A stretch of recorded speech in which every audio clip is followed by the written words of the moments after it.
I like our next guest because he brings us toys to play with. The official fishing season south of Prince Albert and area opens tomorrow. No one I know more excited than our resident fishing expert, Jason Matity of Getfishing.com, Matity's Getfishing.ca, and whatever other websites he's got. Yes. Why is this time of year so great?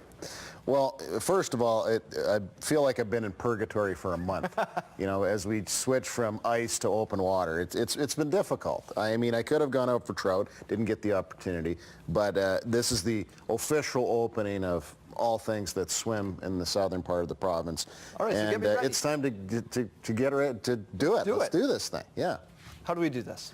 Well, really, I call this time of year the great equalizer because this is a shore fisherman's dream. The fish are shallow. The food chain begins sort of at the edge where the water's shallow, the bugs start, and all the fish come in to spawn and recover from that. Recovering means take a few days off, relax, and then start eating, because now it's your job to start eating for the fish. And so I brought the usual array of sparkly, flashy things in various actions. So, you know, if we run through the gamut here, we talk about crankbaits, talk about spoons, you know, everything to kind of get, you know, the fish's attention, start aggressive. Obviously, you want to use these wire leaders if you're fishing for pike, which I recommend you doing this time of year.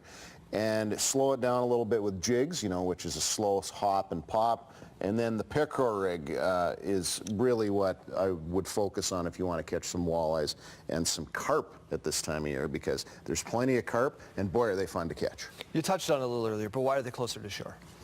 It's because that's where the warmest water is, and where the warmest water is at this time of year is what you want to look for. That's where the bugs start hatching out of the bottom of the mud and everything like that, and the darker bottoms are what absorb the sun's heat. And then the bugs come in, and the minnows come to eat them, and the bigger predators come along as well. So what should I be looking to catch there?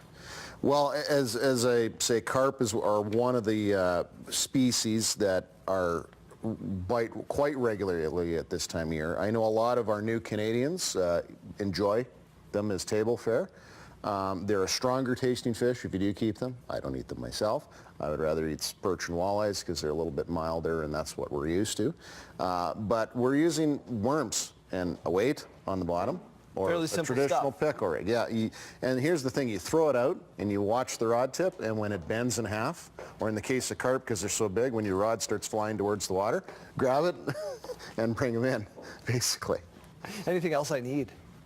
You know, if you have a rod that's got about 10 to 15 pound test line on it, like this does, you can throw these jigs and even smaller jigs as well. And then, of course, you're equipped for those bigger fish, because some of these carp are up to 30 pounds, you know, so they're fun to catch. But that's enough beef in your line and your rod to handle a bigger pike as well. You know, but as I say, you have a weight on the end, you've got hooks up here, you just string on some worms, or you know, a minnow or a leech or anything like that, and you sit and you put your feet up and just wait for the rod to go.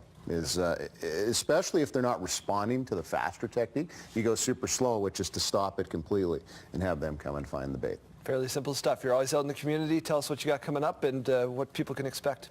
Well, we are actually going to be in Saskatoon this weekend for anybody up there, helping a friend of mine work a kids fishing derby up at the forestry farm. And we're also have some exciting news with the province that we're hoping to unveil, perhaps on our next appearance, where we're going to be teaching fishing again. Similar to what we did. Now. Yeah, exactly. Similar to what we did last year. But by all means, if you don't see us out in the community, you can always go to Getfishing.ca for information 24/7. We've got new fishing videos up there, and new ones are coming periodically throughout the summer as well. Great stuff. Thanks for being here today. Thank you. Good luck out on the lakes.